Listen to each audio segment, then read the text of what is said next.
end of my last video, I talked about how I needed to do upgrades to my radius sander for my fretboards to accommodate thicker woods. And I have made those improvements. This was originally set up to only do the 1-inch thick fender necks. Now I can do any thickness of wood, and I'll show you those. But first, I want to put the dot inlays on here before I sand the radius off. Before you go putting the inlays in, or the side markers, you need to double check your location and mark them. Check and double check. This is probably the best time to put the dot inlays down the side when you have a flat surface on the front. You even have a flat surface on the back that you could work with on this fence here. What I like to do is, while keeping the neck flat against this fence, find one of my dot locations, which I have marked, and then lock down the fence in that location right there.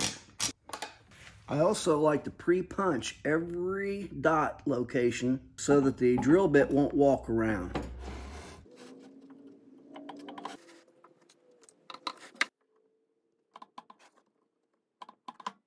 A 5/64 drill bit.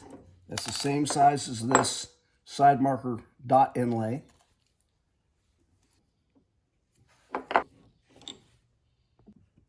Don't need to drill more than about 1/8 of an inch. I think that's plenty for a side dot marker.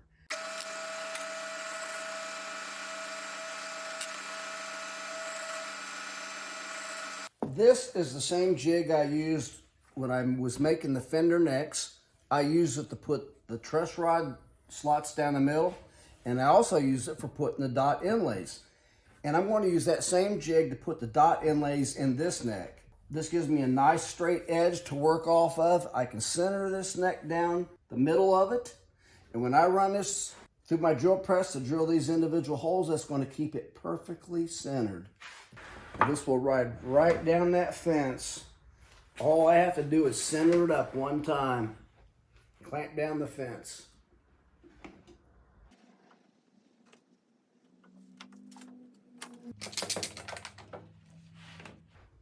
That'll work for every single dot now.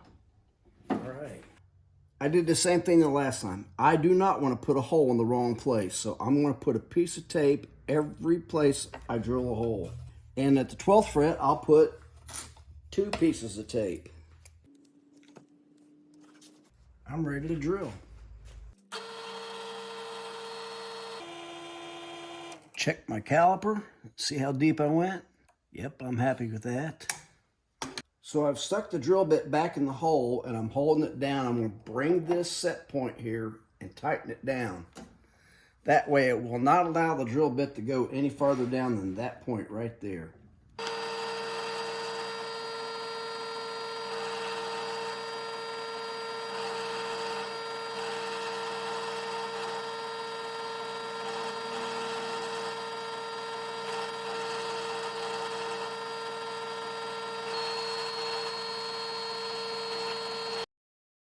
At the 12th fret here, I want to put 2 evenly apart, so I'll reposition my fence.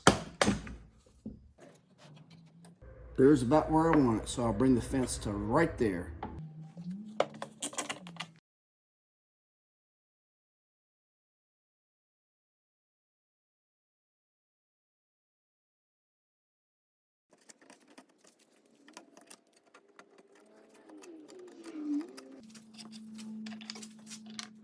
For side markers on the guitar neck, I'm simply taking this plastic rod, I'm going to put it in that hole with a little super glue and cut it off with a razor blade.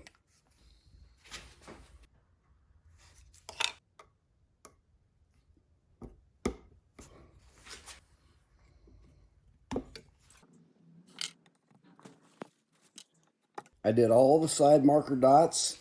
Still have enough left of this plastic rod to do another neck. In the past, I have made dot inlays out of gluing guitar picks together. But this time I've got real mother of pearl dot inlays.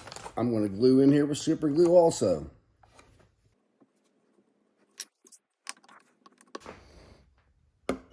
Aha!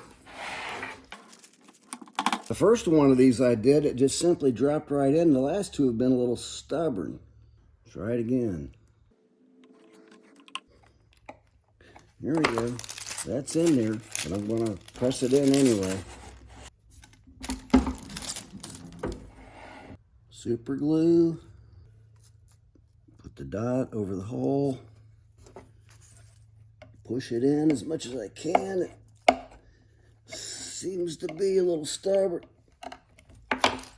So if it's stubborn, I use this dowel rod on my drill press to press it in with wax paper over top. Oh, that does a great job.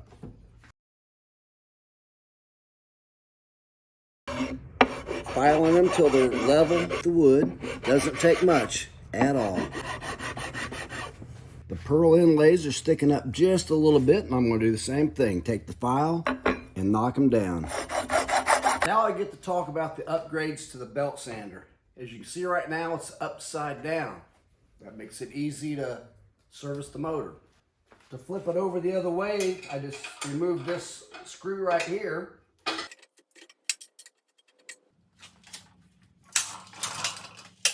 Flip it over and reattach it on the other side. It wasn't that long ago I added this dust collection system. Now, it sometimes gets in my way, so I may have to modify it. But I made a guard for this belt, which hasn't been on there, because safety is important. Another feature I built for this belt sander is a 90-degree fence. In the video where I put together two pieces of mahogany and use this as kind of a jointer, here it is, 90-degree fence on the belt sander. And the fence can easily be stowed on the stand when you're not using it. I'm pretty excited about how this all turned out for the swing for the radius. Originally, this upright had a bend in it and did not reach all the way through the bracket that's on the bottom of here. So I redid that. It's so much stronger and more stable now. So right here is the bracket that the upright goes through. It's got two screws on this side, one from the side and one from the bottom, and on the other end it's got the same thing. So these things become very stable when they're all snugged up. Here I have the carriage for the swing to go through. This is what the pivot on the swing will go through right there. But this will slide over the uprights, and I've got marks on here for, this would be for a 16-inch radius, 12-inch radius, which is what I'm going to be doing most of the time, 9.5, 7.25. You can do anything in between. So the carriage is made to use a 1/2-inch axis, and right there I have a 1/2-inch punch. I put tape on here that you can measure to and know what radius you're going to get. So right here I've got it set for 12. That looks pretty daggone good. Do the same on both sides. The way this was originally set up, the axis went straight into the swing, and it was only set for 12-inch, or an inch fender style neck. No adjustment. So the way the new system is going to work is I have a block of wood that I've threaded for this 1/2-inch bolt. I've actually got sandpaper on the back of it so it'll grip. So you now thread the bolt into this wood. Now this will slide any place up and down here for the thickness. Out of aluminum, I've made a U shape that goes over that, screws into this wood, and has adjusting screws on the back to lock it into place.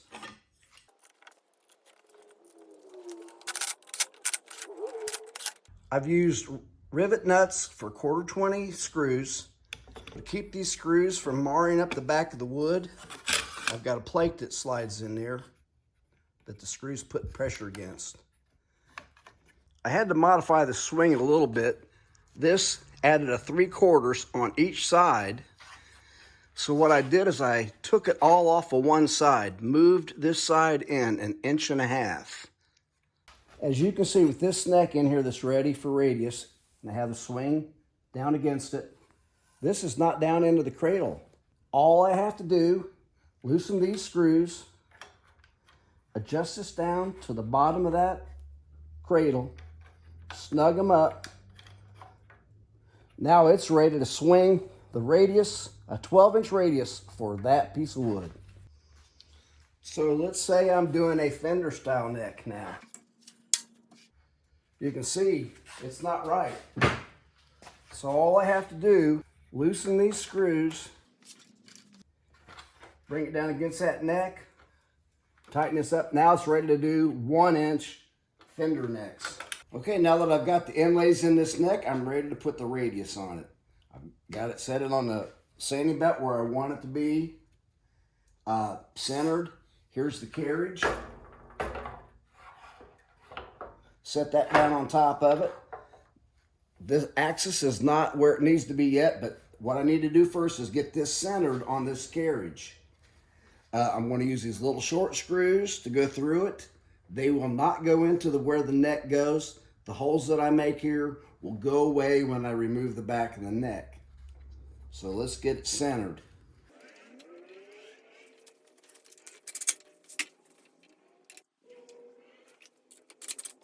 Got it fastened tightly against the carriage. Now, let's get this axis.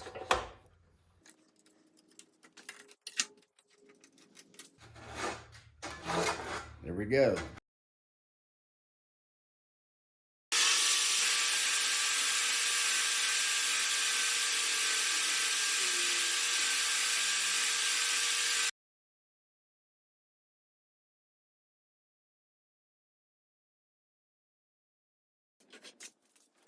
It took about 10 or 15 minutes to get the radius on here. And I kept putting my press call for the frets on here to check the radius. That's a 12-inch radius, and I kept putting a light behind it. If I saw a light, I knew I wasn't done.